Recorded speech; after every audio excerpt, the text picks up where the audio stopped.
오늘의 이야기는 학창시절 자신을 경멸하던 동창들 앞에 전설적인 여성 장군이 되어 나타난 가장 짜릿하고 통쾌한 방식으로 과거를 마주하는 한 여인의 이야기입니다.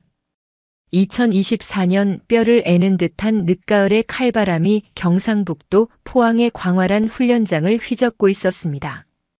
이곳은 대한민국 해병대의 심장이자 국가전략기동부대로 손꼽히는 제1해병사단의 지휘통제실 코드네임 오션실드였습니다. 축구장 2개를 합친 것보다 더 넓은 공간은 수백 개의 모니터에서 뿜어내는 푸른 빛과 쉴 새 없이 오가는 무전소리, 그리고 인간의 긴장이 뒤섞여 금방이라도 폭발할 듯한 열기로 가득했습니다. 전면을 가득 메운 거대한 메인 스크린에는 한반도 동남부 해안선의 지형이 입체적으로 펼쳐져 있었습니다. 아군을 상징하는 청색 아이콘과 가상 적군을 나타내는 적색 아이콘이 촘촘한 거미줄처럼 얽혀 실시간으로 움직였습니다. 지금은 한미연합 퍼시픽 선더 훈련의 마지막이자 가장 중요한 단계가 진행 중이었습니다. 보고합니다. 적 제1강습 상륙단 예상 경로를 이탈, 5번 해안교두보를 향해 급속 기동 중입니다. 의도적인 양동 작전으로 판단됩니다. 작전처 소속 박정훈 소령의 다급한 외침이 통제실의 소음을 갈랐습니다. 스크린 위 붉은색 화살표 하나가 교활한 바다뱀처럼 아군의 해안 방어선을 우회하여 깊숙이 파고들고 있었습니다. 그 움직임 하나에 모의 전장 상황은 순식간에 아군에게 최악의 국면으로 치닫고 있었습니다. 예하 여단 지휘부와의 화상회의 화면 속 미 해병대 지휘관의 얼굴에도 당혹감이 스쳤습니다. 젠장 함정이었나? 지금 즉시 이 여단을 재배치해서 참모들의 고성과 다급한 제안들이 빗발쳤습니다. 수십 명의 장교들이 각자의 모니터 앞에서 쏟아지는 데이터를 분석하며 해결책을 찾으려 분주하게 손을 놀렸습니다. 그 모든 혼돈과 불안의 중심, 지휘통제실 가장 높은 단상 위에는 그림자처럼 한 사람이 서 있었습니다. 제1해병사단장 하선우 소장. 그녀는 미동도 없이 전면 스크린을 응시하고 있었습니다. 50대 초반이라고는 믿기지 않는 다부진 체격과 흙먼지가 묻은 해병대 전투복, 짧게 자른 머리카락 아래로 드러난 서늘하리만치 이지적인 눈빛. 그녀의 등 뒤에서는 참모장인 강태준 준장이 안절부절 못하며 몇 번이나 입을 열려다 닫았습니다. 하지만 선우는 백두산 천지처럼 고요하고 또 그만큼 압도적인 무게감으로 그 자리를 지키고 있었습니다. 마침내 모두가 그녀의 입을 주목하던 그 순간 선우의 입이 열렸습니다. 마이크를 통하지 않았음에도 그 어떤 소음도 뚫고 전해지는 낮고 차분한 목소리였습니다. 박소령. 네. 사단장님. 5번 교두보로 향하는 적의 기동로 3분 뒤 상륙 주정 재보급 예상 지점이 어디지? 예. 아, 예. 좌표 브라보 9 폐쇄된 구룡항 부두입니다. 하지만 그곳은 이미 아군 자주포의 사정거리 안에 있다. 그렇지? 선우의 목소리는 질문이었지만 그 안에는 확신이 담겨 있었습니다. 그녀의 시선은 이미 적의 머리 위, 더 높은 곳에서 전장 전체를 조망하고 있었습니다. 적은 우리가 5번 교두보 자체에만 집중할 것이라 판단하고 그들의 진짜 목표인 보급선 확보를 위해 무리한 기동을 하고 있다. 미끼를 너무 크게 던졌어. 그녀는 천천히 단상 아래로 걸어 내려왔습니다. 그녀의 군화 발자국 소리가 울릴 때마다 소란스럽던 통제실은 기이할 정도의 질서와 안정을 되찾았습니다. 참모장. 예, 사단장님. 삼여단에 즉시 명령하달. 현 시간부로 기만 작전을 중지하고 계획된 이안에 따라 즉시 우회 기동. 구룡항의 퇴로를 차단하고 포위망을 완성하도록. 포병여단은 좌표 브라보 9으로. 화력 지원 준비. 오차 범위는 50m 이내. 5분 내로 상황 종료한다. 절대적인 권위가 담긴 그 한마디에 지휘 통제실은 거대한 톱니바퀴처럼 일사불란하게 움직이기 시작했습니다. 네, 알겠습니다. 명령 하달 중. 우렁찬 복명과 자판 두드리는 소리가 경쾌하게 울려 퍼졌습니다. 화상회의 화면 속 미 해병대 지휘관은 놀라움과 감탄이 뒤섞인 표정으로 고개를 끄덕였습니다. 귀신 잡는 해병. 제1해병사단의 별칭을 따 군 내부에서 경외와 두려움으로 불리는 그녀의 별명이었습니다. 대한민국 최초의 해병대 여성 사단장이자 최전선 야전 지휘관으로서 살아있는 전설로 통하는 인물. 그녀의 판단 하나에 수만 명의 목숨과 국가의 안위가 달려 있었습니다. 5분 뒤 스크린 위에서 맹렬히 전진하던 붉은색 아이콘들이 일제히 멈춰 서고 이내 청색 아이콘들에게 완벽하게 포위된 채 소멸했습니다. 통제실 안에서 안도의 한숨과 함께 나지막한 환호가 터져나왔습니다. 훈련 상황 종료를 선언한 선우가 잠시 숨을 돌리며 등받이에 몸을 기댔을 때 부관인 김대위가 조심스럽게 다가와 서류철 하나를 내밀었습니다. 사단장님, 결제 서류와 함께 개인 우편물이 도착했습니다. 우편물? 나한테? 늘 딱딱한 군사 기호와 작전 계획서만 오가는 이곳에 개인 우편물이라는 단어는 어딘가 생경했습니다. 선우는 무심코 서류철 위에 놓인 아이보리색 고급 봉투를 집어들었습니다. 봉투 중앙에는 금박으로 세화여자고등학교 제25회 동창회라는 글자가 선명하게 찍혀 있었습니다. 순간 강철 같던 선우의 눈빛이 찰나의 순간 미세하게 흔들렸습니다. 굳게 닫아두었던 기억의 판도라 상자가 녹슨 경첩이 비명을 지르는 소리를 내며 삐걱 열렸습니다. 25년 전 서울의 한 구석 재개발 소문만 무성하던 달동네의 비좁은 단칸방. 장마철이면 벽지를 타고 스며들던 퀴퀴한 곰팡이 냄새와 새벽 일찍 시장으로 일을 나가시는 홀어머니의 거친 숨소리가 어린 선우의 세상이었습니다. 그녀에게 교복은 유일한 외출복이었고 낡아서 뒤축이 다 닳아버린 운동화는 감추고 싶은 부끄러움이었습니다. 그리고 그 모든 기억의 중심에는 언제나 강지윤이 있었습니다. 유명 건설사 회장의 외동딸이었던 지윤은 교실의 여왕이었습니다. 반짝이는 명품 구두와 계절마다 바뀌는 가방, 그리고 언제나 주변에 넘쳐나는 친구들로 자신만의 견고한 왕국을 구축한 절대자. 그리고 그 화려한 왕국에서 가난하고 볼품 없었던 하선우는 가장 손쉬운 먹잇감이자 조롱거리였습니다. 어느 비 오는 날의 점심시간이었습니다. 그날따라 어머니의 몸이 좋지 않아 선우는 도시락 없이 수돗물로 배를 채울 생각이었습니다. 책상에 엎드려 잠을 청하려는데 지윤과 그 무리들이 선우의 자리로 다가왔습니다. 어머, 선우야. 오늘 점심도 굶는 거야? 그러다 키 안 큰다. 지윤의 목소리에 주변의 시선이 집중됐습니다. 선우는 아무 말 없이 고개를 들지 않았습니다. 무시하는 것이 최선이었습니다. 하지만 지우는 거기서 멈추지 않았습니다. 얘들아, 이것 봐. 하선우 교과서. 너덜너덜한 게 걸레로 써도 되겠어. 지윤이 선우의 책상 위에 있던 낡은 국어 교과서를 집어들고 흔들었습니다. 여러 번 테이프를 붙여 겨우 형태를 유지하고 있는 선우에게는 전 재산과도 같은 책이었습니다. 어머, 내가 걸레를 손으로 들고 있었네.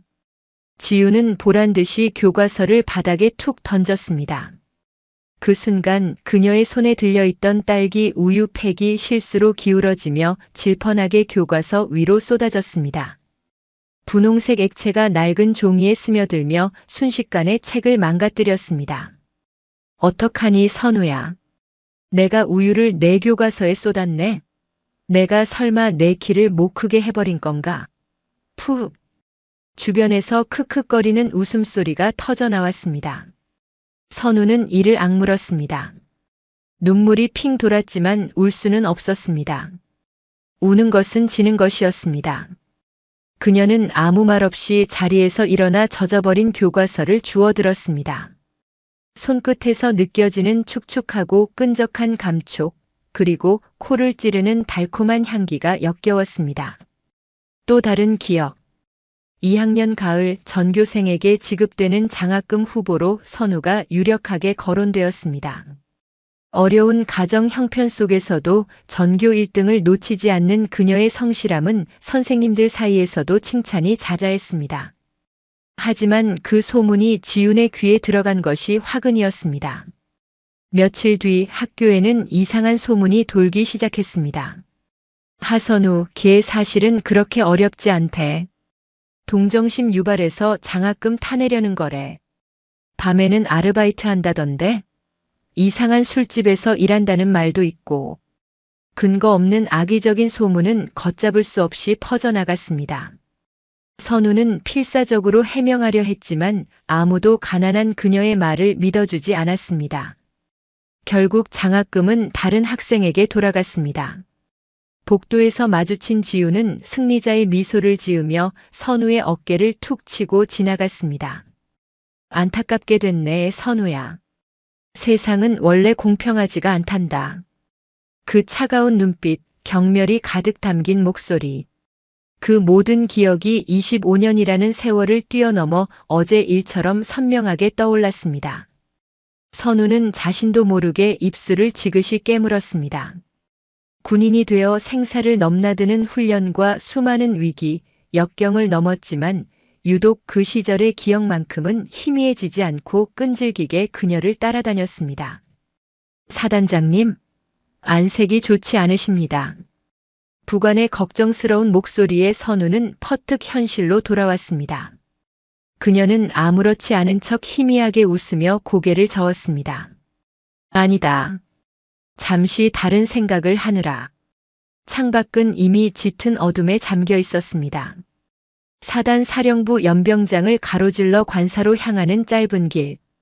서늘한 밤 공기가 훈련으로 뜨거워진 얼굴을 식혀주었지만 마음속에서 피어오른 과거의 잔상은 좀처럼 가라앉지 않았습니다. 관사에 도착하자 서재에서 책을 읽고 있던 남편 박시우 교수가 그녀를 맞았습니다. 해군 사관학교에서 해양 전략을 가르치는 그는 선우가 유일하게 자신의 모든 것을 터놓고 기댈 수 있는 사람이었습니다. 전투복을 벗고 편안한 옷으로 갈아입은 선우가 말없이 동창회 초대장을 식탁 위에 올려놓았습니다. 이게 뭐야? 세화여고 동창회? 당신 고등학교 동창회에 가는 건 처음 보는 것 같은데. 시우는 안경을 고쳤으며 의아한 표정을 지었습니다. 선우는 그의 맞은편에 앉아 길게 숨을 내쉬었습니다. 갈 생각 없어. 가봤자 좋을 것 하나 없는 자리니까. 강지훈 그 사람 때문이야? 시우는 아내의 과거 상처를 누구보다 잘 알고 있었습니다. 그는 조용히 일어나 따뜻한 차를 한 잔 타서 선우의 손에 쥐어주었습니다. 찻잔의 온기가 손바닥을 통해 선우의 마음속까지 전해지는 듯 했습니다. 선우야. 25년 전의 하선우와 지금의 하선우는 다른 사람이야. 그때는 힘없고 가난한 여고생이었을지 몰라도 지금 당신은 대한민국 해병대 소장이자 수만 명의 부하들을 지휘하는 사단장이야. 당신의 말 한마디에 상륙 돌격장갑차가 움직이고 마리논 헬기가 날아올라. 뭐가 두려운 거야? 두려운 게 아니야. 그냥 마주하고 싶지 않은 거야. 그 시절의 초라한 나를, 그리고 그 시절의 나를 비웃던 그들의 얼굴을. 피하는 건 답이 아니라는 거 당신이 더 잘 알잖아. 시우는 자리에서 일어나 아내의 옆에 앉아 그녀의 어깨를 감쌌습니다. 당신이 소위로 임관하고 첫 연평부대 근무 설 때 기억나? 남자들만 득실대는 최전방에서 여자라고 무시하던 선임하사 때문에 얼마나 힘들었어. 하지만 당신 결국 실력으로 그를 압도하고 부대 전체의 존경을 받아냈잖아. 해병대 최초로 수색대대 여군팀장을 맡았을 땐 어땠고? 여자가 무슨 지옥주 훈련이냐 비아냥대던 간부들 코를 납작하게 만들어주며 최초로 완주에 성공했지. 당신은 언제나 그렇게 정면으로 부딪혀서 스스로의 가치를 증명해왔어. 남편의 흔들림 없는 눈빛과 신뢰가 담긴 목소리는 언제나 선우에게 가장 큰 힘이 되었습니다. 그녀는 오랫동안 찻잔을 들여다보았습니다. 뜨거운 기미로 여전히 상처 입은 어린 소녀의 얼굴이 어른거렸지만 그 옆으로 별 2개가 박힌 견장을 단 현재 자신의 모습이 겹쳐 보였습니다. 그래, 박시후의 말이 맞았습니다. 더 이상 도망치지 말자. 이것은 내가 스스로 넘어야 할 마지막 고지일지도 모른다. 알았어. 가볼게. 25년 만의 외출인데 너무 초라하게 하고 갈 순 없겠지? 선우가 마침내 결심한 듯 희미하게 미소를 짓자 시우도 환하게 웃으며 그녀의 손을 꼭 잡아주었습니다. 동창회 당일, 선우는 오랜만에 군복이 아닌 사복을 꺼내 입었습니다. 옷장에는 남편과 함께 큰 마음 먹고 맞춘 몇 벌의 고급스러운 정장과 원피스가 걸려 있었지만 그녀의 손이 향한 곳은 가장 기본적이고 단정한 디자인의 검은색 원피스였습니다. 화려한 장신구 대신 손목에는 20년 넘게 그녀의 분신처럼 함께한 군용 시계를 그대로 찼습니다. 아주 작은 진주 귀걸이 하나로 최소한의 예의만 갖췄을 뿐이었습니다. 그녀는 거울 앞에 서서 자신의 모습을 비춰보았습니다. 화려하게 꾸미지 않았지만 오랜 군 생활로 다져진 강철 같은 자세와 스스로를 제어하는데 익숙한 절제된 분위기는 그 어떤 명품보다 더한 위엄과 품격을 자아냈습니다. 이것이 바로 지금의 하선우였습니다. 꾸미지 않은 있는 그대로의 모습. 그녀는 더 이상 과거의 상처를 감추기 위해 애쓸 필요가 없었습니다. 그녀 자신이 바로 그녀의 가장 강력한 갑옷이었습니다. 동창회가 열리는 강남의 초특급 호텔, 더 그랜드 팰리스 서울의 로얄 볼룸은 입구부터 화려함의 극치를 달렸습니다. 거대한 샹들리에가 쏟아내는 금빛 조명 아래 값비싼 명품으로 온몸을 휘감은 동창들이 내뿜는 각양각색의 향수 냄새와 시끄러운 웃음소리, 그리고 보이지 않는 기싸움으로 가득했습니다. 선우는 그 번잡한 공간에 들어서는 순간 마치 다른 행성에 불시착한 듯한 깊은 이질감을 느꼈습니다. 그녀가 매일 마주하는 세계는 국가의 안위와 부하들의 목숨을 책임져야 하는 냉엄하고 치열한 현실이었습니다. 그곳의 공기는 화약 냄새와 흙먼지, 뜨거운 엔진 열기로 채워져 있었습니다. 그러나 이곳은 오직 부와 성공을 과시하고 타인과의 비교 우위를 통해 자신의 존재 가치를 확인하는 것만이 유일한 목적인 듯한 그들만의 리그였습니다. 샴페인 잔이 부딪히는 경쾌한 소리. 우리 딸 이번에 코넬대 장학생으로 입학했잖아. 남편이 이번에 포르쉐 파나메라 새로 뽑았는데 승차감이 영 별로라네 같은 대화들이 공기를 떠다녔습니다. 선우는 마치 위장 침투 작전을 수행하는 특수요원처럼 감정을 드러내지 않은 채 조용히 벽 쪽으로 향했습니다. 그녀의 단정하다 못해 수수하기까지 한 차림새는 화려한 공작새들 사이에 홀로 떨어진 한 마리의 제비처럼 눈에 띄었습니다. 어머, 저기 혹시 하선우 아니니? 누군가 그녀를 알아보고 아는 체를 해왔습니다. 학창시절 부반장이었던 여자였습니다. 그녀는 선우의 모습을 위아래로 훑어보며 어색하게 웃었습니다. 정말 오랜만이다. 하나도 안 변했네. 여전히 검소한 것 같아. 악에 없는 말이었지만 그 안에 담긴 미묘한 동정의 시선이 선우의 가슴을 불편하게 찔렀습니다. 주변의 다른 동창들은 더 노골적이었습니다. 누구더라?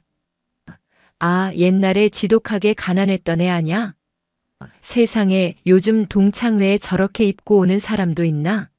사회생활 안 하나 봐. 수군거리는 목소리들이 날카로운 유리 파편처럼 날아와 박혔습니다. 선우는 그들의 시선과 목소리를 애써 무시하며 연회장 안쪽으로 발걸음을 옮겼습니다. 익숙했습니다. 수많은 전장과 훈련에서 마주했던 적의와는 다른 종류의 것이었지만 본질은 같았습니다. 상대를 얕보고 자신의 우위를 확인하려는 본능. 선우는 속으로 되뇌었습니다. 여기는 또 다른 전장이다.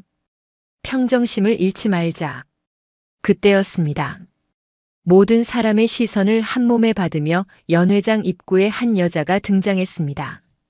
머리부터 발끝까지 최신 명품 컬렉션으로 치장하고 목에 걸린 다이아몬드 목걸이가 연회장 조명을 받아 눈부신 빛을 발하는 여자. 25년의 세월이 흘렀지만 한눈에 알아볼 수 있었습니다. 강지윤이었습니다. 지윤은 여전히 여왕처럼 거만하게 주위를 둘러보다가 구석에 서 있는 선우를 발견했습니다. 그녀의 입가에 비릿한 미소가 걸렸습니다. 지윤은 마치 먹잇감을 발견한 포식자처럼 우아하지만 위압적인 걸음걸이로 선우에게 다가왔습니다. 그녀가 움직일 때마다 주변의 동창들이 홍해처럼 갈라지며 길을 터주었습니다. 어머, 이게 누구야? 정말 하선우 맞네. 난 내가 당연히 안 올 줄 알았는데. 용케 왔다. 참갑이 낼 여유는 있었고. 달콤한 목소리였지만 그 혀 속에 난 가시는 예나 지금이나 변함이 없었습니다. 지윤은 노골적으로 선우의 머리부터 발끝까지를 훑어보았습니다. 마치 가축시장에 나온 동물의 등급을 매기는 듯한 모욕적인 시선이었습니다. 그런데 선우야, 요즘 세상에 누가 동창회에 이렇게 입고 오니? 혹시 아직도 어렵게 사는 거니? 주변의 동창들이 크크거리며 웃는 소리가 들렸습니다. 선우는 동요하지 않고 차분한 눈빛으로 지윤을 마주보았습니다. 오랜 군 생활 동안 단련된 포커페이스는 그녀의 감정을 완벽하게 숨겨주었습니다. 지윤아, 넌 여전하구나. 사람을 겉모습으로 판단하는 버릇. 어머, 이게 무슨 소리야? 걱정돼서 그러지. 그래도 여기 더 그랜드 팰리스 호텔이야. 내 옷차림 보면 가치 있는 우리까지 격 떨어져 보인달까? 우리 세화여고 동창들 수준이 이 정도밖에 안 된다고 오해하잖아. 지윤이 과장되게 어깨를 으쓱하며 말하자 그녀의 옆에 있던 오수진이 거들고 나섰습니다. 학창시절 내내 지윤의 옆에 붙어 다니며 시녀 노릇을 하던 아이였습니다. 그러게 말이야. 우리 지윤이는 남편이 국내 최대 로펌 대표 변호사라 사모님 소리 들으면서 편하게 사는데 누구는 아직도 저렇게 악착같이 사는 거 보면 안쓰럽다. 선우, 너 아직도 직장 다닌다며? 무슨 일 하는데? 선우는 잠시의 망설임도 없이 대답했습니다. 응. 직장 다녀. 나라실 해. 그 순간 연회장에는 미묘한 정적이 흘렀습니다. 나란 일이라는 말이 주는 무게감 때문이었습니다. 하지만 그 정적을 깬 건 역시 지윤의 비웃음이었습니다. 푸, 나라실? 무슨 주민센터에서 서류 떼주는 일이라도 하니? 아니면 시청에서 불법 현수막 단속해? 우리 남편은 이번에 빌딩 하나 더 사서 대한민국 경제 살리는 일하는데 그들은 선우가 군인일 것이라고는 상상조차 하지 못했습니다. 그들의 상상력 속에서 여자가 하는 나란 일이란 기껏해야 평범한 하급 공무원이나 그와 비슷한 직업일 뿐이었습니다. 선우는 더 이상 대꾸하지 않았습니다. 말로 싸워 이길 수 있는 상대들이 아니라는 것을, 그리고 그럴 가치조차 없다는 것을 이미 알고 있었습니다. 그녀의 침묵을 지윤과 무리들은 승리로 해석하고 더욱 의기양양해졌습니다. 테이블 위에는 캐비어와 푸아그라가 화려한 자태를 뽐냈지만 동창들의 대화 주제는 음식의 맛이 아니었습니다. 그것은 자신들의 삶이 얼마나 더 맛있는지를 겨루는 거대한 과시의 장이었습니다. 우리는 이번 여름에 몰디브에 있는 리조트를 통째로 빌려서 한 달 정도 쉬다 왔어. 프라이빗 비치에서 마시는 샴페인 맛이 확실히 다르더라. 너희는 휴가 어디로 다녀왔니? 오수진이 기다렸다는 듯이 끼어들었습니다. 우린 그냥 남편이 새로 뽑은 벤틀리 컨티넨탈 GT길 들릴 겸 해서 동해안 드라이브나 좀 하고. 차가 너무 조용해서 달리는 것 같지도 않아. 시시해. 그들의 대화 속에서 선우는 철저한 이방인이었습니다. 선우가 마주하는 현실은 몰디브의 햇살이 아닌 백령도의 칼바람이었고 벤틀리의 정숙함이 아닌 K9 자주포의 굉음이었으며 자식의 아이비리그 유학이 아닌 자신과 같은 길을 걷겠다고 해병대에 입대한 아들의 늠름한 격려였습니다. 사는 세계가 달라도 너무 달랐습니다. 바로 그때 맞은편 테이블에 앉아있던 지훈이 굳이 큰 목소리로 선우를 향해 말했습니다. 그런데 선우야, 아까 나라실 한다고 했지? 남편은 뭐해? 내가 아직까지 그만두지 못하고 일하는 거 보면 남편이 능력이 좀 많이 부족한가 봐. 모든 시선이 다시 선우에게로 향했습니다. 오수진이 기다렸다는 듯이 거들었습니다. 맞아, 궁금하다. 어떤 분이시길래 아내를 저렇게 고생시킬까? 우리 남편은 나보고 절대 일하지 말라고 하는데 여자가 돈 버느라 고생하는 꼴은 못 본다고. 선우는 잠시 손에 든 나이프와 포크를 내려놓았습니다. 그녀는 소란스러운 주변과 달리 고요한 호수 같은 눈으로 지훈을 바라보며 담담하게 대답했습니다. 남편은 학교에서 학생들 가르쳐. 교수? 어머, 교수님 사모님이셨네. 어느 학교? 해군 사관학교에서 해양전략 가르쳐. 선우의 대답을 듣자마자 지훈의 눈에는 경멸의 빛이 가득했습니다. 아, 그런데 교수 월급 뻔하잖아. 박봉의 대명사 아니니? 그걸로는 강남에 집 한 채 사기도 벅찰 텐데. 그것도 그냥 교수도 아니고 군대 교수라니 돈은 더 안 되겠네. 그 나이 먹도록 일하는 이유가 있었구나. 정말 안 됐다, 선우야. 주변에서 키득거리는 소리가 쏟아졌습니다. 그들에게 해군 사관학교 교수라는 직함은 가난한 학자 혹은 융통성 없는 군인 정도로밖에 해석되지 않았습니다. 남편의 명예로운 직업이 저들의 속물적인 기준 앞에서 무참히 난도질당하는 순간 선우는 처음으로 가슴속에서 무언가 뜨거운 것이 울컥 치밀어 오르는 것을 느꼈습니다. 하지만 그녀는 전장에서 단련된 인내심으로 그것을 억눌렀습니다. 아직 때가 아니었습니다. 식사가 거의 끝나갈 무렵 누군가 옛날 이야기를 꺼냈습니다. 얘들아, 기억나? 우리 고등학교 때 하선우. 매일 빵 하나에 우유 하나로 점심 때웠잖아. 소풍 때도 김밥 한 번 못 사오고. 그 말은 잊고 싶었던 기억을 헤집는 기폭제가 되었습니다. 지우는 와인잔을 우아하게 흔들며 그 기억을 이어받았습니다. 아, 기억나지. 정말 지독하게 가난했잖아. 한 번은 내가 실수로 개 교과서에 우유를 쏟은 적이 있었는데 그거 닦으면서 울먹이던 표정이 아직도 생각나네. 정말 불쌍했는데. 자존심도 없는 애인 줄 알았지. 지훈이 지어낸 명백한 거짓말이었습니다. 선우는 울지 않았습니다. 하지만 그 자리에 있는 누구도 그것을 지적하지 않았습니다. 그들은 그저 가난했던 소녀를 조롱하는 이 상황을 즐기고 있을 뿐이었습니다. 선우는 더 이상 참을 수 없었습니다. 그녀는 조용히 자리에서 일어났습니다.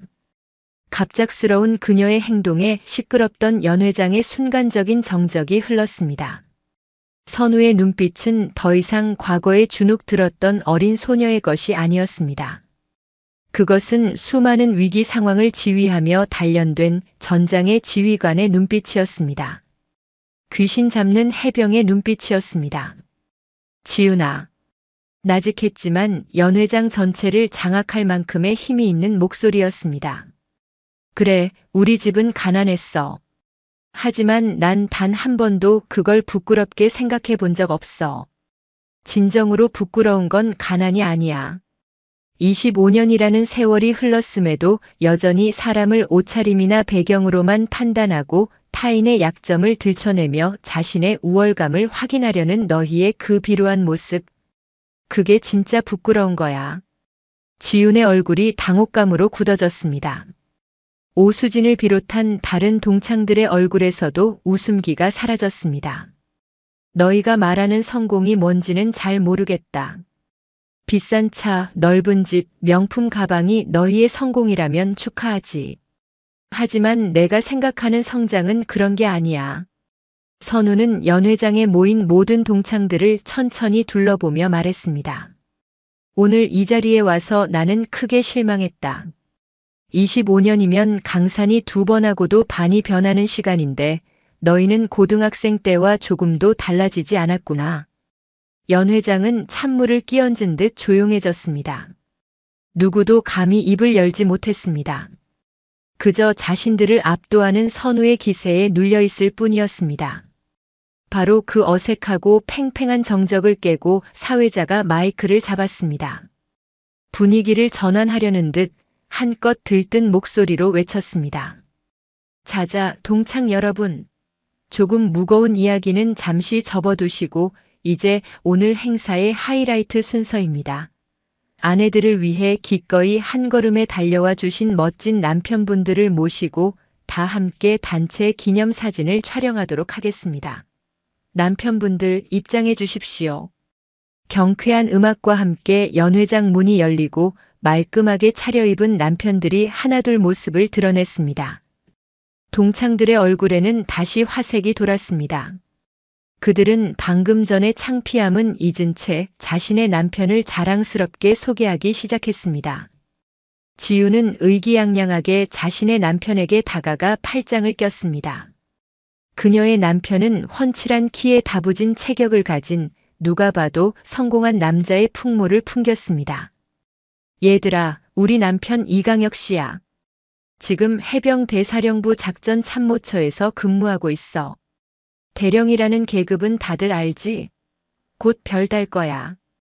오수진도 질 수 없다는 듯 자신의 남편을 끌어왔습니다. 우리 남편은 윤태식 중령이야. 지금 제2해병사단에서 상륙기동대대장 맡고 있잖아. 최정예 부대인 거 알지? 대령, 중령이라는 직급이 나오자 주변에서 감탄사가 터져 나왔습니다. 군대에 대해 잘 모르는 여자들에게 현역 장교, 그것도 영관급 장교는 성공의 상징처럼 보였습니다. 지훈의 어깨가 하늘 높은 줄 모르고 솟아올랐습니다. 그녀는 승리자의 미소를 지으며 힐끗 선우를 쳐다보았습니다. 내 남편은 고작 군대 교수라며? 내 남편은 대한민국 해병대를 움직이는 사령부의 대령이야. 그녀의 눈빛은 그렇게 말하고 있었습니다. 이강혁 대령과 윤태식 중령을 비롯한 여러 명의 현역 장교들이 연회장 안으로 들어서고 있었습니다. 그들은 모두 수도권 인근에 근무하는 해병대 장교들이었습니다. 그리고 그들은 아직 보지 못했습니다. 연회장 한 구석 자신들의 아내가 그토록 조롱하던 그 수수한 차림의 여자. 자신들이 매일 아침 저녁으로 경례를 올리고 그 명령 하나에 목숨이라도 내놓을 각오가 되어 있는 존재. 서북도서 방어에 살아있는 전설, 귀신 잡는 해병이 그 자리에 서 있다는 사실을. 해병대사령부 작전참모처의 이강혁 대령은 타고난 엘리트 군인이었습니다. 해군 사관학교를 우수한 성적으로 졸업하고 군내 핵심 요직만을 거쳐온 그는 낯선 장소에 들어서면 본능적으로 전체 상황과 주요 인물을 스캔하고 위험 요소를 식별하는 습관이 뼛속까지 배어 있었습니다. 아내 강지훈의 팔짱을 낀 채 연회장으로 들어서는 순간에도 그의 눈은 이미 장내의 지형과 인물 배치를 빠르게 훑고 있었습니다. 그의 시야에 방금 전 아내와 그녀의 친구들이 한 여자를 둘러싸고 조롱하던 광경이 어렴풋이 들어왔습니다. 시끄러운 파티 분위기 속에서도 유독 고요하게, 그러나 강철처럼 꼿꼿하게 서 있던 그 여자의 형체가 왠지 모르게 눈에 밟혔습니다. 프로페셔널한 군인의 감각이 경고 신호를 보내고 있었습니다. 저 사람은 평범한 인물이 아니다.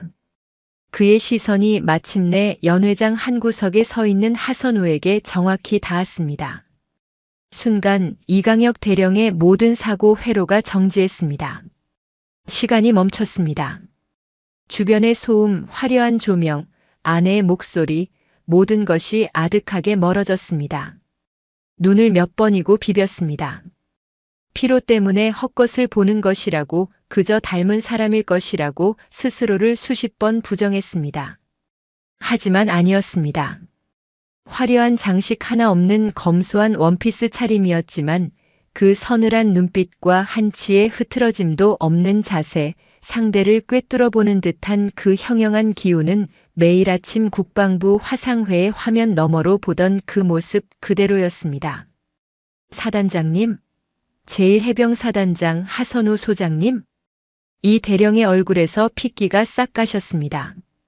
등줄기에서 식은땀이 폭포수처럼 흘러내렸습니다. 심장이 얼음덩어리처럼 차갑게 식어 바닥으로 곤두박질 치는 것 같았습니다. 방금 전까지 아내가 의기양양하게 짓거리던 말들이 뒤늦게 뇌리에 스쳤습니다. 가난했던 애, 볼품없는 직장, 능력 없는 군대 교수 남편. 세상에. 그의 입에서 신음과도 같은 소리가 터져 나왔습니다. 아내 강지윤이 무슨 짓을 한 것인지 깨닫는 순간 눈앞이 아찔해졌습니다. 이것은 단순한 실수가 아니었습니다. 자신의 1년 후 진급 심사는 물론 군 생활 전체, 나아가 집안 전체를 뒤흔들 수 있는 대재앙이었습니다. 해병대사령부의 대령이 현역 사단장을, 그것도 야전에서 가장 무섭기로 소문난 귀신 잡는 해병을 공개적으로 모욕한 아내를 방치했다. 상상만으로도 등골이 서늘해졌습니다. 자기야, 왜 그래? 안색이 안 좋아. 어디 아파? 상황을 파악하지 못한 지훈이 그의 팔을 흔들며 묻자 이 대령은 거의 경기를 일으킬 듯이 그녀의 손을 뿌리쳐냈습니다. 그리고는 단 한치의 망설임도 없이 뻣뻣하게 굳은 몸을 돌려 선우를 향해 성큼성큼 걸어갔습니다. 그의 걸음걸이는 마치 사열을 받는 신병처럼 절도가 넘쳤습니다. 연회장의 모든 사람들이 그의 돌발 행동을 의아하게 쳐다보았습니다.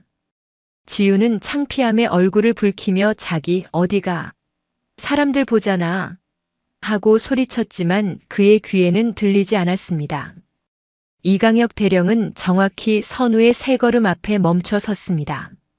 그는 구두 뒷굽을 딱 소리가 나게 붙이고 허리를 꼿꼿이 편 채 자신의 군 생활에서 가장 우렁차고 절도 있는 목소리로 외쳤습니다. 사단장님께 대하여 경례. 오른손이 번개처럼 관자놀이로 향했습니다. 칼날같이 곧게 편 손, 흔들림 없는 눈빛. 그 자리에 있던 모든 소음이 순간 증발했습니다. 필승. 해병대 대령 이강혁. 사단장님, 여기서 뵙게 될 줄은 꿈에도 몰랐습니다. 그의 외침은 연회장 전체에 천둥처럼 울려 퍼졌습니다. 사단장님이라는 단어가 무슨 의미인지 알아들은 사람은 아직 많지 않았습니다. 하지만 대한민국 해병대 현역 대령이 보여주는 완벽한 군기는 그 자체만으로도 엄청난 위압감을 풍겼습니다. 그것은 신호탄이었습니다.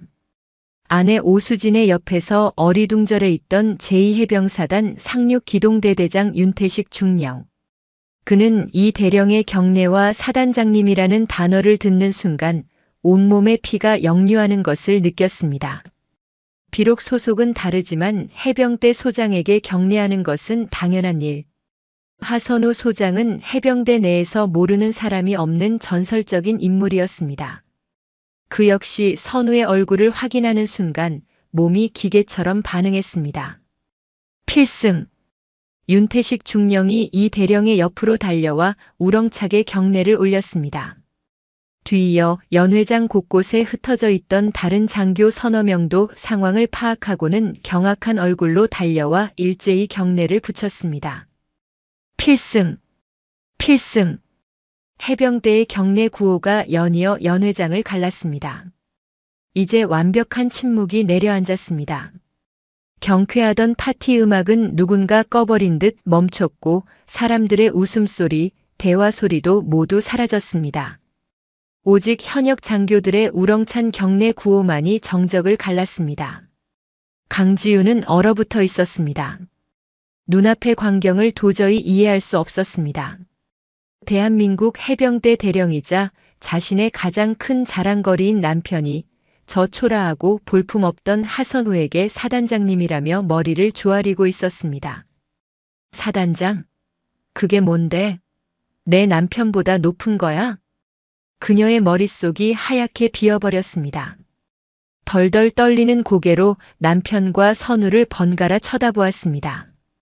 선우는 여전히 무표정했습니다. 하지만 그 무표정이야말로 가장 압도적인 권위의 표현이었습니다. 그녀는 자신에게 쏟아지는 경례들을 당연하다는 듯이 받으며 가볍게 고개를 끄덕여 답했습니다. 오수진의 얼굴은 이미 백지장처럼 하얗게 질려 있었습니다.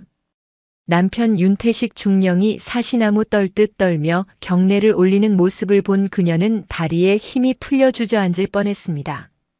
자신들이 지난 1시간 동안 무슨 짓을 했는지, 누구를 상대로 그런 끔찍한 모욕을 주었는지 깨닫기 시작했습니다.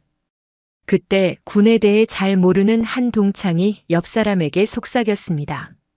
저기 그런데 뭐길래 대령, 중령들이 저렇게 깍듯이 대하는 거야? 사단장이면 그렇게 높아? 그 말을 들은 한 남편이 경외와 공포가 뒤섞인 목소리로 대답했습니다.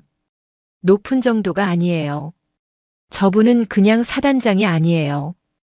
별 2개 소장이라고요. 저분 심기를 잘못 건드렸다간 영관급 장교는 그냥 끝나는 겁니다. 옷 벗는 걸로 안 끝나요. 단어 하나하나가 비수처럼 날아와 지훈의 가슴에 박혔습니다. 그녀가 평생을 무시하고 경멸했던 가난뱅이 하선우. 그 하선우가 대한민국 군부의 최고 실세 중 한 명이었습니다. 자신의 남편은 물론 내로라 하는 기업 총수들조차 함부로 대할 수 없는 위치에 있는 사람이었습니다. 지훈의 눈앞이 캄캄해졌습니다. 웃음거리가 된 것은 선우가 아니라 바로 자신이었습니다. 이 연회장에 모인 모든 사람들 앞에서 자신의 남편의 손으로 자신이 얼마나 어리석고 하찮은 인간인지 남김없이 증명해 보인 셈이었습니다. 선우는 자신에게 경례를 올린 장교들을 향해 나직하게 말했습니다. 그녀의 목소리는 여전히 차분했습니다. 모두 편히 쉬도록. 오늘은 사적인 자리이니 격식은 차리지 않아도 좋다. 이 대령 윤중령도 편하게 있게. 아닙니다. 사단장님, 저희가 감히 어떻게. 이강혁 대령은 거의 울상이 되어 말을 잇지 못했습니다. 선우는 더 말하지 않고 시선을 돌려 얼어붙은 채 자신을 바라보는 지훈을 마주 보았습니다. 그 눈빛에는 승리자의 희열이나 조소는 없었습니다. 그저 깊이를 알 수 없는 고요함과 서늘함, 그리고 아주 희미한 연민이 담겨 있을 뿐이었습니다. 그 연민의 눈빛 앞에서 지훈은 지난 25년간 자신이 쌓아 올렸다고 믿었던 모든 것이 한순간에 무너져 내리는 것을 느꼈습니다. 사진 촬영을 위해 선우가 단상 중앙에 서자 이강혁 대령과 윤태식 중령을 비롯한 장교들은 마치 호위무사처럼 그녀의 양옆과 뒤쪽에 완벽한 부동자세로 섰습니다. 반면 지훈과 수지는 가장자리로 밀려나 있었습니다. 카메라 플래시가 터지는 순간 지훈은 이 한 장의 사진이 앞으로 자신을 영원히 괴롭힐 족쇄가 되리라는 것을 깨달았습니다. 사진 촬영이 끝나자마자 동창들이 벌떼처럼 선우에게 몰려들었습니다. 위선적인 칭찬과 아첨이 쏟아졌지만 선우는 의례적인 답변만 할 뿐이었습니다. 그때 이 대령의 손에 이끌려 거의 반쯤 끌려오다시피 한 지훈이 선우의 앞에 섰습니다. 선우야 정말 미안해. 지훈은 울먹이며 용서를 빌었습니다. 하지만 그 사과는 진심이 아닌 오직 자신과 남편의 안위를 위한 자기 변명일 뿐이었습니다. 우리 남편한테는 그냥 우리 둘이 친한 친구 사이라고만 그렇게만 말해주면 안 될까? 제발. 선우는 오랫동안 아무 말 없이 고개를 숙인 지훈을 내려다보았습니다. 연회장의 모든 이들이 숨을 죽이고 선우의 입이 열리기만을 기다렸습니다. 그녀의 말 한마디에 이강혁 대령의 운명이 결정될 터였습니다. 복수할 기회였습니다. 그녀가 한마디만 하면 25년간 자신을 괴롭혔던 이 여자를 나락으로 떨어뜨릴 수 있었습니다. 하지만 선우는 그러지 않았습니다. 그녀는 조용히 입을 열었습니다. 고개 들어 강지훈. 지훈이 마지못해 고개를 들자 선우는 그녀의 눈을 똑바로 보며 말했습니다. 괜찮아. 이제 다 지난 일이야. 너무나 담담한 용서의 말. 그 순간 구사일생으로 살아났다는 안도감과 아내에 대한 참을 수 없는 분노가 뒤섞인 이대령이 폭발했습니다. 그는 아내 지윤의 팔을 거칠게 잡아챘습니다. 당신 제정신이야? 쪽팔리게 무슨 짓을 하고 다닌 거야? 우리가 당신 때문에 어떻게 될 뻔했는지 알아? 평생을 고개 숙이고 살아도 모자랄 분께 당신이 감히. 이 대령의 고함 소리가 연회장에 울려 퍼졌습니다. 지윤의 자존심을 지켜주던 마지막 갑옷이 산산조각 나는 순간이었습니다. 평생 남들 위에 군림하던 그녀가 성공의 상징이라 믿었던 남편의 손에 의해 모든 동창들 앞에서 처참하게 끌어내려지고 있었습니다. 지윤은 아무 대꾸도 못한 채 창백한 얼굴로 눈물만 뚝뚝 흘렸습니다. 사단장님께서 용서해 주셨다고 이게 끝난 일인 줄 알아? 당장 사단장님께 무릎 꿇고 사죄드리지 못해? 이어 편내야. 이 대령이 지윤의 어깨를 억지로 누르려던 바로 그 순간이었습니다. 선우가 조용히 한 걸음 다가와 이 대령의 팔을 나직이 제지했습니다. 그리고는 그의 어깨를 손으로 툭툭 두어 번 가볍게 두드렸습니다. 그 가벼운 손길에 담긴 무게에 이 대령은 마치 전기에 감전된 듯 흠칫하며 굳어버렸습니다. 이 대령. 선우의 목소리는 차갑고 단호했습니다. 지휘관의 목소리였습니다. 그만하게. 이미 다 끝난 일이라고 내가 말했을 텐데. 하지만 사단장님. 이 사람이 저지른 짓은 여긴 군부대가 아닐세. 동창회에 와서 부부 싸움하는 모습, 다른 동창들 보기에 좋지 않아. 선우는 이 대령을 똑바로 바라보며 말을 이었습니다. 이번에는 목소리가 한결 부드러워져 있었습니다. 그리고 아내를 너무 나무라지 말게. 사람은 누구나 어릴 땐 미숙하고 실수를 하는 법이니까. 중요한 건 그걸 딛고 어떤 어른이 되느냐 하는 거겠지. 그 말은 이 대령뿐만 아니라 지윤의 가슴에도 깊이 파고들었습니다.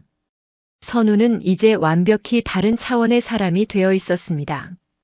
그녀는 단순히 권력으로 상대를 찍어 누르는 것이 아니라 그들의 관계까지 통제하고 상처 입은 자존심을 보듬어주는 아량까지 보이고 있었습니다. 그것이야말로 진정한 강자의 모습이었습니다. 이 대령은 더 이상 아무 말도 하지 못하고 죄송합니다. 사단장님이라는 말만 중얼거리며 고개를 숙였습니다. 선우는 그들을 뒤로하고 마지막으로 연회장에 모인 동창들을 향해 말했습니다. 오늘 다들 만나서 반가웠어. 25년 만에 옛 친구들을 보니 감회가 새롭네. 다들 각자의 자리에서 최선을 다하며 살아가길 바랄게. 그럼 이만 가볼게. 선우가 연회장을 나서기 위해 걷기 시작하자 사람들이 저절로 길을 열었습니다. 모세의 기적과도 같았습니다. 그녀가 지나가는 길마다 장교들은 다시 경례를 올렸고 동창들은 경외와 부끄러움이 뒤섞인 표정으로 허리를 숙였습니다. 호텔 입구에 이르자 익숙한 차 한 대가 그녀를 기다리고 있었습니다. 남편 박시우 교수가 차에서 내려 그녀에게 다가왔습니다. 그는 아무것도 묻지 않고 아내의 어깨를 감싸며 차 문을 열어주었습니다. 차에 올라타자 선우는 비로소 길고 깊은 숨을 내쉬었습니다. 25년간 그녀의 어깨를 무겁게 짓누르던 과거의 망령이 마치 봄눈 녹듯 스르르 사라지는 것을 느꼈습니다. 복수는 아무런 의미가 없었습니다. 진정한 승리는 그들을 용서하고 과거의 상처로부터 스스로 자유로워지는 것이었습니다. 창밖으로 서울의 야경이 별처럼 빛나고 있었습니다. 자신이 지키고 있는 도시의 불빛이었습니다. 그 불빛을 바라보는 귀신 잡는 해병 하선우 소장의 눈빛은 그 어느 때보다 평온하고 단단하게 빛나고 있었습니다. 그녀는 마침내 과거와의 긴 전쟁을 끝내고 완전한 자기 자신으로 돌아온 것입니다. 오늘 인생만세의 사연 어떠셨나요? 구독과 좋아요, 그리고 당신은 어디서 보고 계신지 댓글로 남겨주세요. 여러분의 응원은 큰 힘이 됩니다. 감사합니다. 오늘의 이야기는 학창시절 남편을 조롱하던 오만한 동창생들에게 현역 해병인 아내가 직접 지옥 훈련을 선사하는 통쾌한 사연입니다. 포항의 칠흑 같은 밤, 동해의 칼바람이 해병대 1사단 연병장을 핥히고 지나갔다. 그 바람을 온몸으로 맞으며 연병장 한가운데 우뚝 서 있는 사내가 있었다. 그의 이름은 박진우 해병대 소령이었다. 굳게 담은 입술과 매서운 눈빛은 그의 군인으로서의 강인함을 보여주었지만 그의 내면 깊숙한 곳에는 15년 전의 끔찍한 기억이 흉터처럼 남아 있었다. 야, 박진우. 대답 안 해? 이 새끼가 빠져가지고. 고등학교 시절 같은 반이었던 청룡그룹의 황태자 최강민의 목소리가 환청처럼 귓가를 맴돌았다. 최강민과 그의 패거리들은 힘없고 내성적인 진우를 괴롭히는 것을 낙으로 삼았다. 그들의 폭력과 조롱은 진우의 학창시절을 지옥으로 만들었고 그 상처는 해병대의 혹독한 훈련으로도 완전히 지워지지 않았다. 여보, 괜찮아요? 따뜻한 목소리와 함께 아내 강세아가 그의 어깨에 손을 얹었다. 그녀는 진우와 같은 해병대 소속으로 현재 해병대 2사단에서 복무 중인 대위였다. 진우는 아내를 보며 옅은 미소를 지었다. 그녀는 진우의 아픔을 이해하고 보듬어주는 유일한 사람이었다. 응, 괜찮아. 그냥 옛날 생각이 나서.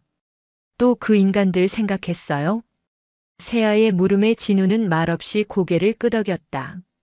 15년 만에 열리는 고등학교 동창회 등산 모임이 코앞으로 다가왔기 때문이었다. 진우는 가고 싶지 않았지만 아내의 성화에 못 이겨 참석하기로 했다. 이번에는 나도 같이 갈게요. 당신 혼자 보내지 않을 거예요. 세아의 단호한 말에 진우는 마음이 놓이면서도 한편으로는 걱정이 되었다. 그녀가 자신의 과거 때문에 불미스러운 일에 휘말리는 것을 원치 않았기 때문이다. 괜찮아. 나 혼자 갈 수 있어. 아니요, 같이 갈 거예요. 그리고 이번에는 절대 당하고만 있지 않을 거예요.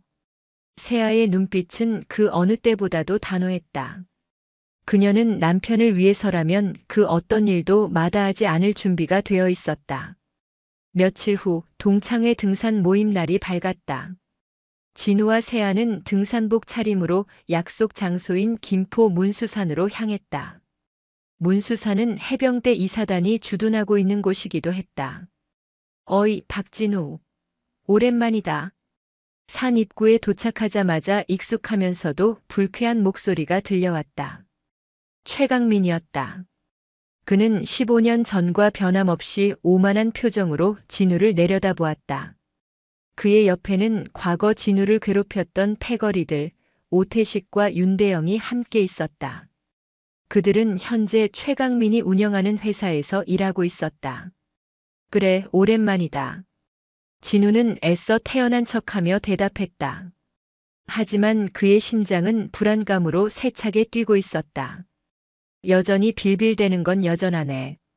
듣자 하니 쥐꼬리만한 월급 받는 군발이 됐다며? 최강민은 진우의 어깨를 툭툭 치며 비아냥거렸다.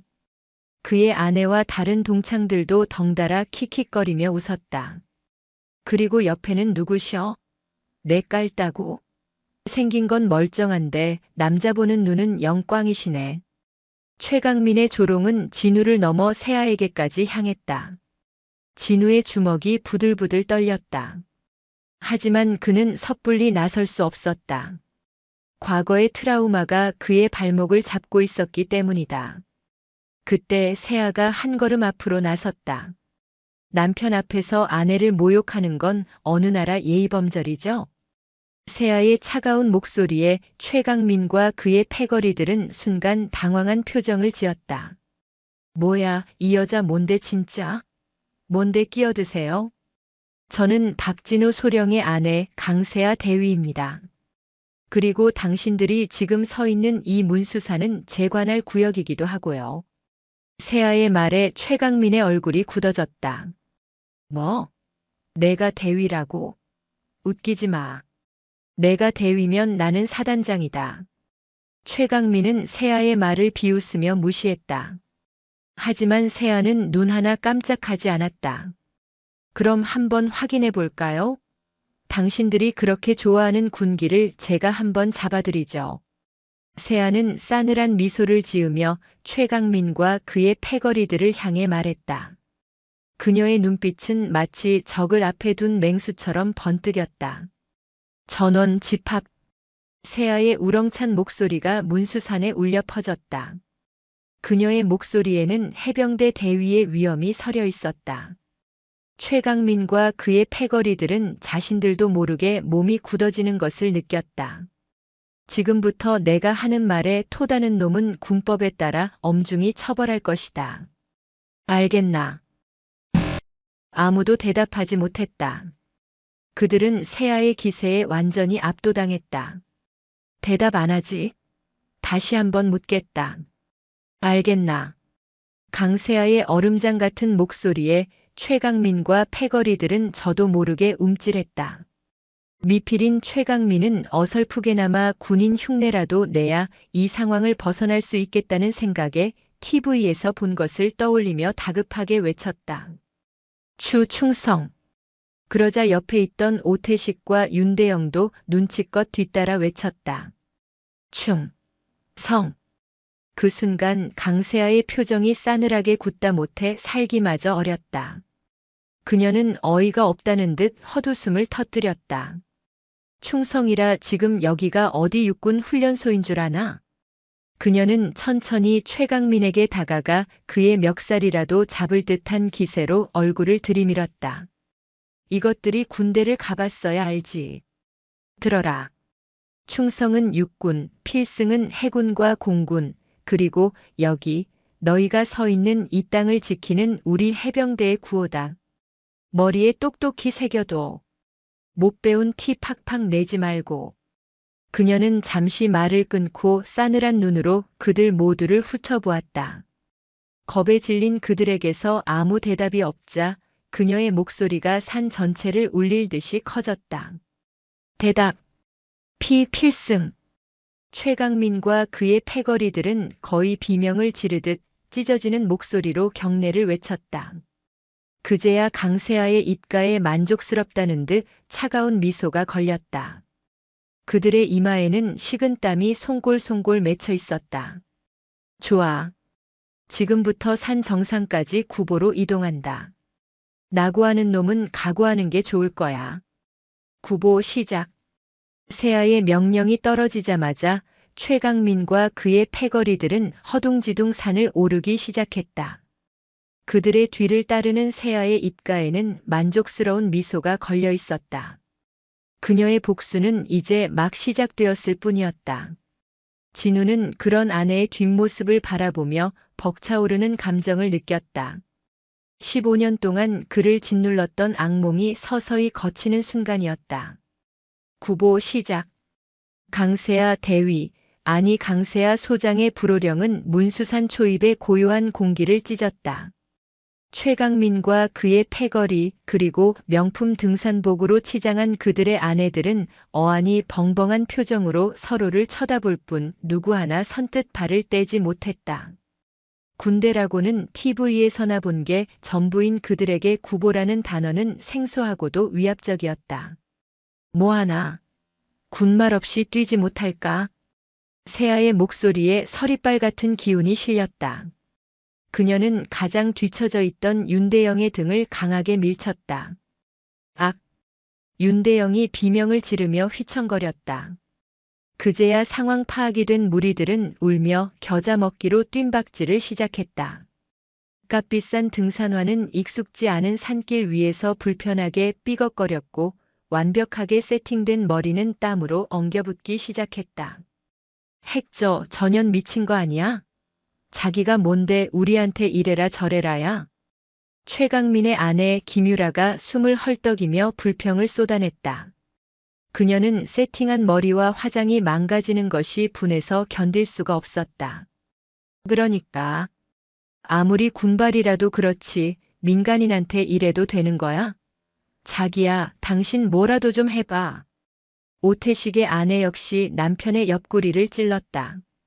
하지만 최강민과 오태식은 아무 말도 할 수 없었다.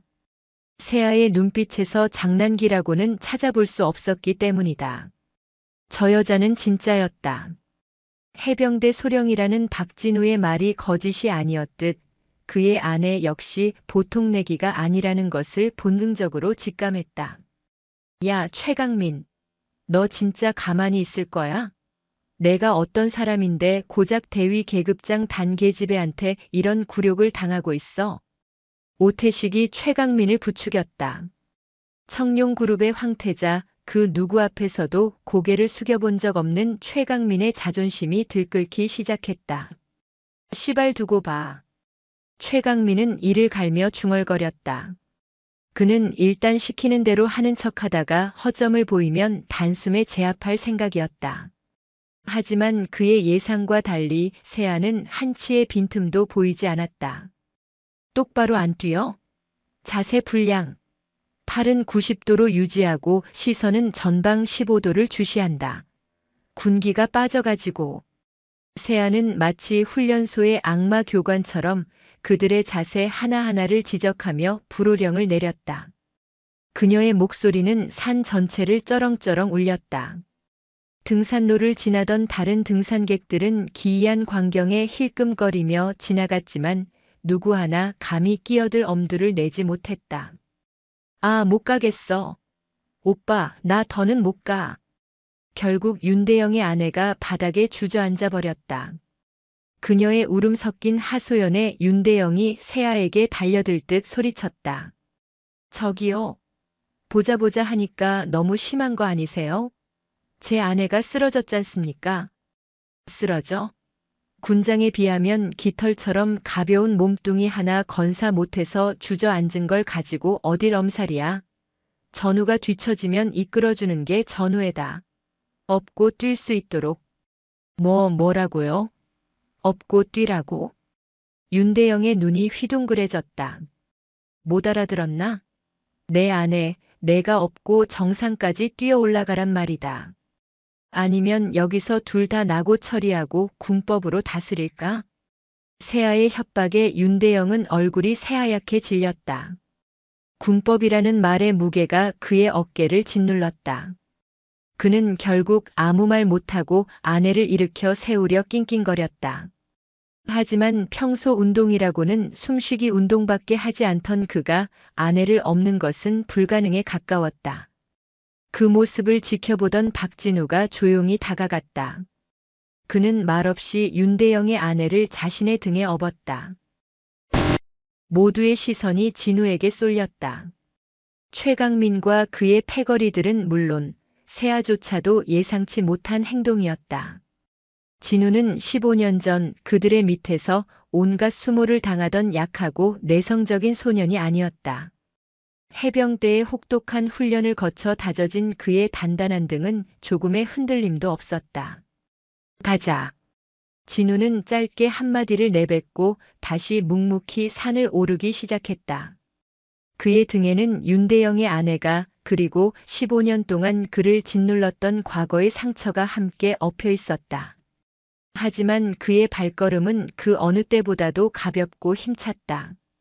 진우의 행동에 가장 큰 충격을 받은 것은 최강민이었다.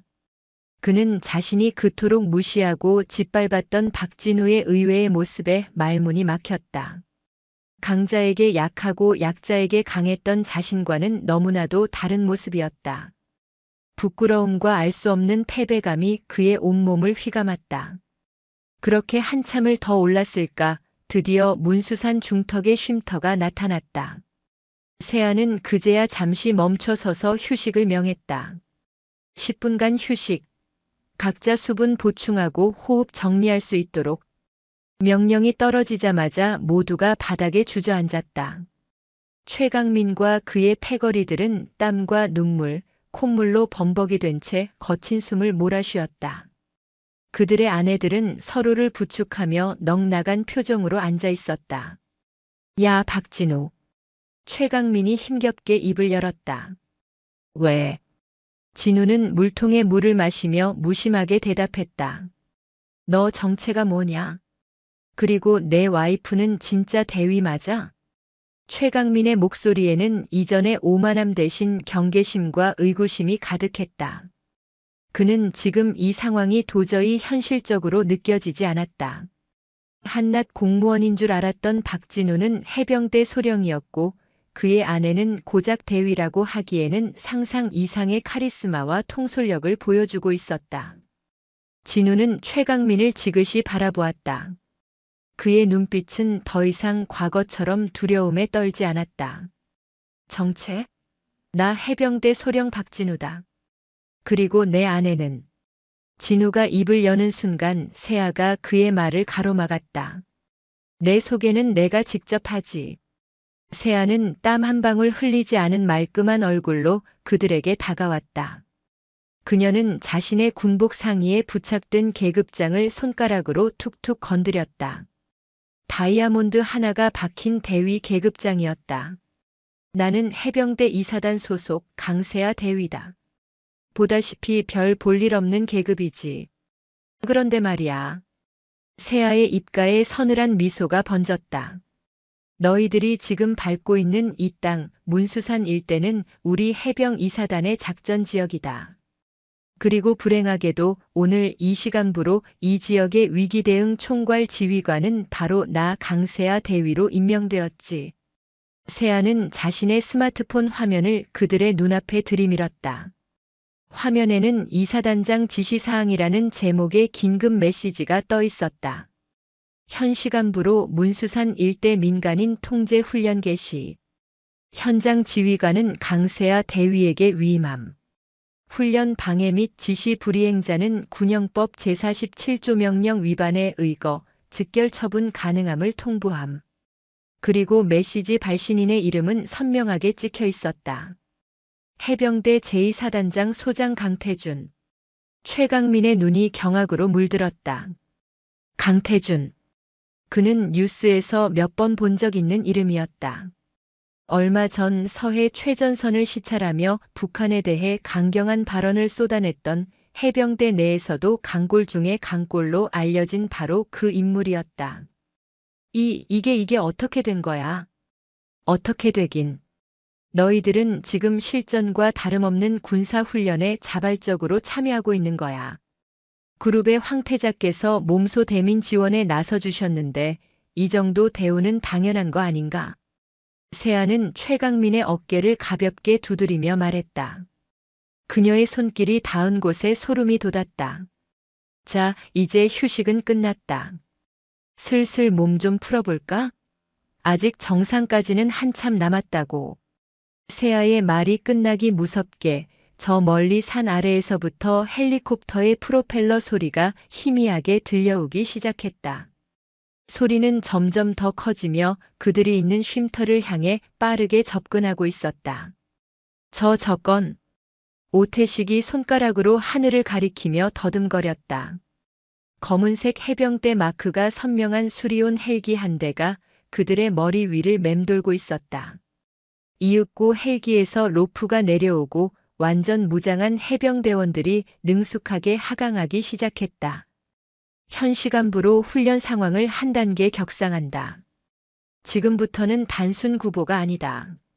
적 특작부대 침투 상황을 가정한 가상 전투 훈련을 실시한다. 여러분은 우리 해병대원들의 보호를 받으며 안전하게 정상까지 이동하면 된다. 물론 훈련에 방해가 되지 않도록 최대한 신속하게 움직여야겠지. 세아의 설명이 이어지는 동안 헬기에서 내려온 해병대원들은 일사불란하게 주변을 경계하며 포위망을 구축했다.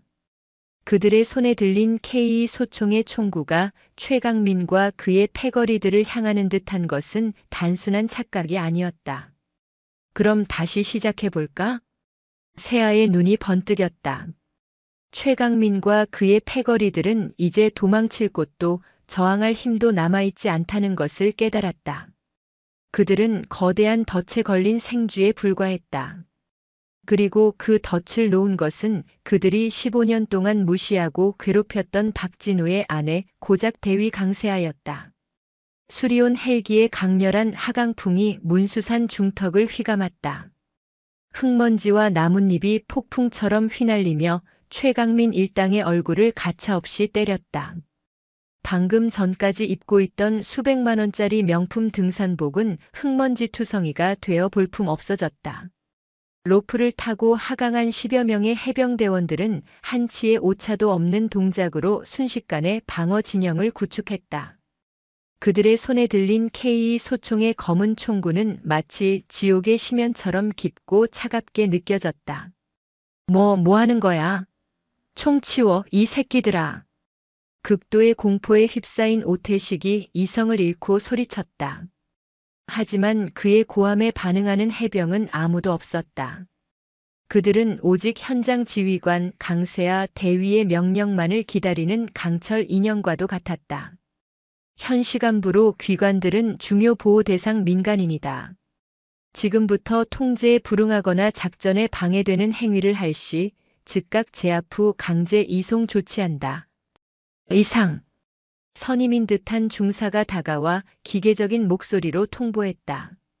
그의 눈빛은 어떠한 감정도 담고 있지 않아 더욱 위압적이었다. 자, 이제부턴 실전이다. 세아의 선포와 함께 훈련은 새로운 국면으로 접어들었다. 전방 100m 적 출현. 전원 신속히 은원패. 세아의 고함이 터져 나오자마자 해병대원들은 일사불란하게 주변 지형을 이용해 몸을 숨겼다. 최강민 일당은 어쩔 줄 몰라 우왕좌왕하다가 한 해병의 거친 손길에 의해 바위 뒤로 내동댕이 쳐졌다. 대가리 숙여.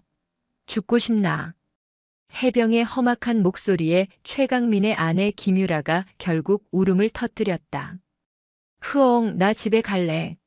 오빠. 나 무서워. 닥쳐. 지금 우리가 집에 가게 생겼어? 저 미친 여자 좀 어떻게 해보란 말이야. 최강민은 아내에게 고함을 지르며 자신의 무력함에 대한 분노를 표출했다. 청룡그룹의 황태자라는 타이틀은 총구 앞에서는 종이장보다도 쓸모없었다. 그는 평생 처음으로 자신의 의지대로 할 수 있는 것이 아무것도 없다는 무력감을 느꼈다. 이동. 다음 엄폐 지점까지 신속하게 이동한다. 엄폐와 질주가 반복되었다. 포장된 등산로는 의미가 없었다. 해병들은 가장 빠르고 안전한 루트를 따라 가파른 산비탈을 수직으로 기어오르기도 했다. 최강민과 그의 패거리들은 군장을 맨 해병들의 손에 거의 질질 끌려가다시피 하며 산을 올랐다. 값비싼 등산화는 이미 너덜너덜해졌고 온몸은 긁히고 찢긴 상처투성이었다. 그 지옥 같은 시간이 얼마나 흘렀을까. 마침내 시야가 탁 트이며 문수산 정상 표지석이 눈에 들어왔다. 목표 지점 도착. 전원 주변 경계 태세 유지. 세아의 명령에 해병들은 정상 주변에 완벽한 방어선을 구축했다. 최강민 일당은 마치 포로처럼 그들 한가운데에 내팽개쳐졌다. 모두가 탈진하여 흙바닥에 큰 대자로 뻗어버렸다. 아무도 입을 열 기력조차 없었다. 그때 또다시 헬리콥터 소리가 들려왔다. 방금 전의 수리온보다 훨씬 더 크고 육중한 소리였다. 잠시 후 산 정상 바로 옆 공터에 거대한 헬기 한 대가 모래바람을 일으키며 착륙했다. 헬기의 동체에는 대한민국 해병대라는 글자와 함께 별 3개가 선명하게 빛나고 있었다. 해병대 사령관, 즉 중장이 탑승하는 지휘 헬기였다. 최강민은 지금 자신이 무엇을 보고 있는지 믿을 수 없었다. 일개 대위가 지휘하는 훈련에 해병대 사령관의 헬기가 왜 나타나는 것인가? 그의 혼란스러운 머릿속으로 수만 가지 생각이 스쳐 지나갔다. 헬기의 문이 열리고 한 중년의 군인이 위풍당당한 모습으로 걸어 나왔다. 그의 어깨에는 빛나는 별 3개 중장 계급장이 달려 있었다. 주변의 모든 해병대원들이 일제히 거수 경례를 외쳤다. 필승! 산 정상이 떠나갈 듯한 함성이었다. 박진우 소령 역시 굳은 표정으로 경례를 올렸다. 그는 해병 대사령관 강태준 중장의 얼굴을 모를 리 없었다. 전 해병대원의 존경을 한몸에 받는 살아있는 전설이었다. 진우는 아내가 벌인 일이 사령관까지 알게 된 것에 대해 덜컥 겁이 났다. 아무리 아내가 이사단장의 지시를 받았다고는 하지만 일이 너무 커져버렸다. 그런데 상상도 못한 광경이 펼쳐졌다. 강태준 사령관은 도열한 해병들을 지나쳐 곧장 강세아에게로 걸어갔다. 그리고는 그녀를 향해 부드러운 미소를 지으며 말했다. 고생 많았다, 강 소장. 강 소장? 최강민은 자신의 귀를 의심했다. 사령관은 분명 강세아 대위를 향해 강 소장이라고 불렀다. 소장. 별 2개 사단장급 지휘관을 칭하는 말이었다. 세아는 흐트러짐 없는 자세로 사령관에게 경례하며 대답했다. 필승. 사령관님께서 직접 행차하실 줄은 몰랐습니다. 우리 해병대 최초의 여성 사단장 취임을 축하하기 위해서라면 이 정도는 당연한 일이지. 사령관의 말은 거대한 망치가 되어 최강민의 머리를 내리쳤다. 최초 여성 사단장? 그 순간 세아가 입고 있던 군복 상의의 대위 계급장이 마치 신기루처럼 사라지고 그 자리에 찬란하게 빛나는 별 2개 소장 계급장이 나타나는 듯한 환영을 보았다. 그녀가 처음부터 자신을 강세아 대위라고 소개했던 것은 이 모든 상황을 계획한 거대한 기만이었던 것이다. 그리고 제 남편에게 무례를 범한 자들을 직접 단죄하기 위함이기도 합니다. 사령관의 부드러웠던 눈빛이 차갑게 식어 최강민 일당을 향했다. 자네들이 감히 내 딸과 사위에게 그런 짓을 벌였다지. 딸과 사위? 최강민의 사고 회로는 완전히 정지했다. 강태준 해병 대사령관의 딸이 강세아 소장이고 그의 사위가 바로 자신이 15년 동안 괴롭히고 조롱했던 박진우 소령이라는 사실. 믿을 수도 믿고 싶지도 않은 현실이었다. 오태식과 윤대영 그리고 그들의 아내들은 이미 얼굴이 사색이 되어 바닥에 납작 엎드려 부들부들 떨고 있었다. 살려주십시오. 사령관님, 저희가 죽을 죄를 지었습니다. 최강민은 마지막 남은 이성을 쥐어짜 간신히 무릎을 꿇고 머리를 조아렸다. 그의 목소리는 처참하게 갈라져 나왔다. 강태준 사령관은 아무 말 없이 그들을 내려다보았다. 그의 침묵은 그 어떤 질책보다도 무겁고 두려웠다. 잠시 후 그가 나지막이 입을 열었다. 고개 들어라. 최강민이 떨리는 눈으로 고개를 들었다. 그의 눈에 들어온 것은 사령관의 분노가 아닌 깊은 경멸의 눈빛이었다. 나는 군인이다. 민간인에게 사사로운 감정으로 해를 가하지 않는다. 그 말에 최강민의 얼굴에 잠시 희망이 어렸다. 하지만 너희들이 모욕한 것은 단순히 내 딸과 사위가 아니다. 너희는 군인의 명예를 그리고 대한민국 해병대의 자부심을 짓밟았다. 특히 박진우 소령은 단순한 내 사위이기 이전에 여러 차례 목숨을 걸고 서해 NLL을 사수해낸 자랑스러운 해병이자 영웅이다. 그런 영웅을 일개 부대원도 아닌 민간인이 그것도 과거의 악연을 들먹이며 조롱하고 핍박해? 용서받을 수 없는 일이다. 사령관의 목소리는 조용했지만 그 안에 담긴 분노는 산 정상을 얼려버릴 듯 차가웠다. 너희 청룡그룹, 최근 방산 비리 혐의로 국방부 조사가 들어간 것 같던데 아주 흥미롭더군. 내가 힘을 좀 보태줘야겠어. 국방부 특별조사단의 해병대 수사단 인력을 파견해서 먼지 한 톨까지 샅샅이 털어주라고 지시하겠다. 각오하는 게 좋을 거야. 사령관님, 제발 그것만은. 최강민에게 회사의 비리는 그의 아킬레스건이었다.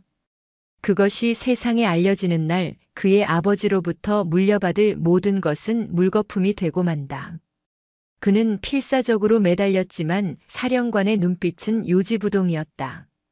자, 이제 쇼는 끝났다. 강세아 소장이 앞으로 나서며 말했다. 그녀는 더 이상 친절한 대위가 아니었다. 해병 2사단을 지휘하는 냉철한 지휘관, 청룡 사단장의 모습이었다. 너희들은 지금부터 군용 헬기로 즉시 이송 조치한다. 목적지는 해병대 이사단 영창이다.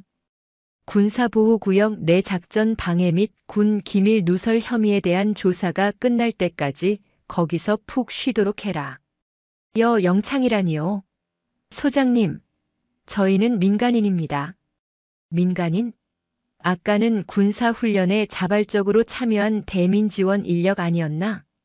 그리고 그 훈련 과정에서 습득한 모든 정보는 군사기밀에 해당한다. 너희가 여기서 보고 들은 것을 밖에 나가서 떠들고 다니면 그게 바로 군 기밀 누설이지. 안 그런가? 강세아의 논리정연한 말에 아무도 반박할 수 없었다.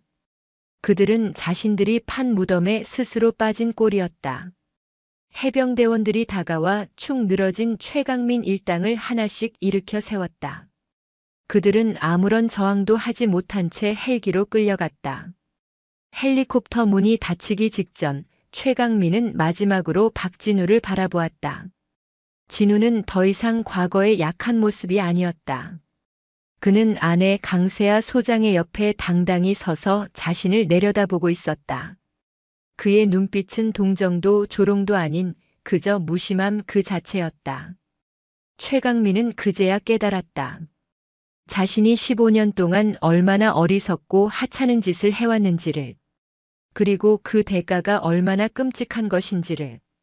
헬리콥터가 이륙하고 문수산 정상에는 다시 고요함이 찾아왔다. 강태준 사령관은 사위의 어깨를 두드리며 말했다. 고생했다, 박서방. 자네 같은 훌륭한 해병이 내 사위라는 것이 자랑스럽다. 과찬이십니다, 아버님. 진우는 쑥스러운 듯 대답했다. 세아는 그런 남편의 팔짱을 꼭 끼며 미소 지었다. 15년간 진우를 짓눌렀던 악몽은 그렇게 포항의 밤바다처럼 시리도록 푸른 문수산 정상에서 완전히 끝을 맺었다. 사흘 뒤 칠흑 같은 어둠이 내린 해병대 이사단 위병소 앞으로 3명의 남자가 비틀거리며 걸어 나왔다. 최강민, 오태식, 그리고 윤대영이었다. 사흘 전 입고 있던 명품 등산복은 흙과 땀 그리고 정체 모를 얼룩으로 뒤범벅되어 차마 눈뜨고 보기 힘든 지경이었다. 그들의 눈빛은 텅 비어 있었고 한때 세상을 다 가진 듯 오만했던 기세는 온데간데 없이 사라진 채였다. 그들은 단지 영창에 갇혀 있기만 한 것이 아니었다. 군사작전 방해 혐의에 대한 조사를 받는다는 명목 아래 사흘 내내 해병대 수사관들에게 강도 높은 신문을 받아야 했다. 신문 내용은 당연히 청룡그룹과 관련된 온갖 비리 의혹들이었다. 군납 비리, 하청업체 갑질, 탈세 및 비자금 조성 혐의 등 수사관들이 들이미는 증거와 서류들은 최강민의 숨통을 조여왔다. 이건 모함입니다. 최강민은 필사적으로 부인했지만 그의 목소리는 깃털보다도 가벼웠다. 그가 영창에서 정신교육을 받는 동안 그의 아버지가 이끄는 청룡그룹 본사와 계열사들은 국방부 특별조사단과 검찰의 합동 압수수색을 당했다. 언론은 연일 해병 대사령관이 직접 칼빼 들었다며 청룡그룹의 비리를 대서특필했다. 그룹의 주가는 폭락했고 최강민 일가가 수십 년간 쌓아올린 성은 모래성처럼 무너져 내리고 있었다. 위병소를 나온 그들 앞에는 초조하게 기다리고 있던 아내들이 달려왔다. 하지만 그들은 남편을 위로하기는커녕 원망 섞인 눈물을 쏟아냈다. 오빠 때문에. 오빠가 그까짓 자존심만 안 세웠어도 일이 이렇게 되진 않았잖아. 이제 우리 어떡해? 회사 망하면 우리 길거리에 나앉는 거야.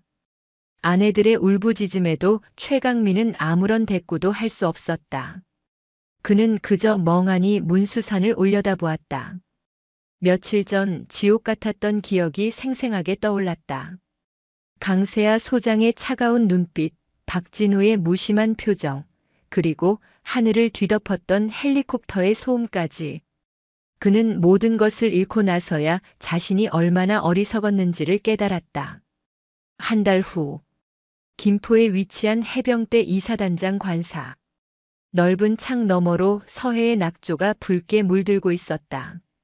소파에 앉은 박진우는 평온한 표정으로 창밖을 바라보고 있었다. 더 이상 그의 얼굴에는 과거의 그늘이 보이지 않았다. 무슨 생각해요?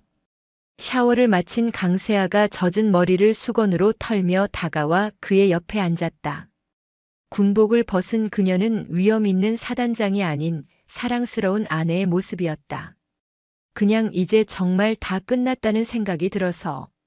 진우는 아내의 손을 부드럽게 감싸 쥐었다. 15년 동안 난 그날의 기억에서 단 하루도 자유롭지 못했어. 해병대에 입대하고 장교가 되고 아무리 강해지려고 발버둥 쳐도 마음 한구석엔 늘 그놈들에 대한 두려움이 있었지. 그런데 이젠 아니야. 당신 덕분에. 내가 한 건 별로 없어요. 난 그냥 내 남편을 괴롭히는 놈들이 꼴 보기 싫었을 뿐인걸요. 세아는 쑥스러운 듯 어깨를 으쓱하며 진우의 어깨에 머리를 기댔다. 그래도 너무 심했던 건 아닐까 걱정했어. 아버님까지 나서실 줄은 몰랐고. 아버지는 당신이 서해에서 큰 공을 세웠을 때부터 이미 당신을 자랑스러운 사위로 생각하고 계셨어요. 이번 일은 그냥 핑계였을 뿐이야. 눈에 가시 갔던 방산 비리 업체를 합법적으로 손볼 좋은 기회였던 거지. 세아의 말에 진우는 헛웃음을 터뜨렸다. 역시 보통이 아닌 장인과 아내였다. 그는 아내를 자신의 품으로 끌어당겨 꼭 안았다.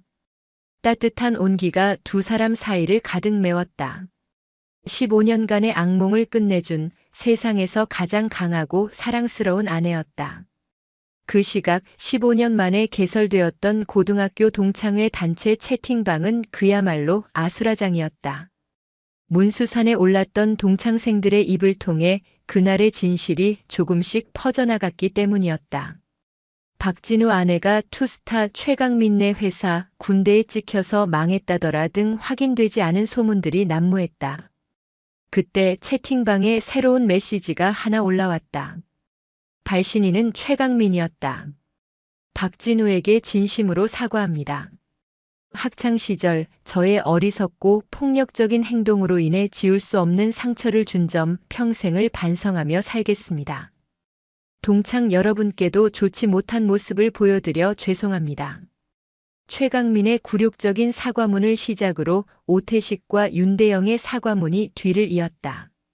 시끄럽던 채팅방은 순간 정적에 휩싸였다. 그리고 잠시 후 모두가 숨죽이며 지켜보던 가운데 마지막 메시지가 올라왔다. 문수사는 경치가 좋더군요. 다음에 등산하실 분들은 사전에 군부대 협조를 구하시기 바랍니다. 메시지 뒤에는 발신인의 서명이 선명하게 찍혀 있었다. 과해병대 제2사단장 소장 강세아 과. 그 메시지를 끝으로 채팅방에서는 더 이상 아무런 대화도 오가지 않았다. 짧지만 강력한 그 한마디는 동창회의 끝을 알리는 동시에 새로운 서열의 완성을 의미하는 것이었다. 관사 소파에 기댄 채 진우는 아내의 휴대폰에 뜬 그 메시지를 보고 희미하게 미소 지었다. 시리도록 푸르렀던 문수산의 하늘과 동해의 칼바람, 그리고 자신의 곁을 지키는 아내의 온기가 느껴졌다. 길고 길었던 악몽의 터널을 지나 그는 마침내 완전한 평온을 되찾았다. 오늘 인생만세의 사연 어떠셨나요? 구독과 좋아요, 그리고 당신은 어디서 보고 계신지 댓글로 남겨주세요. 여러분의 응원은 큰 힘이 됩니다. 감사합니다.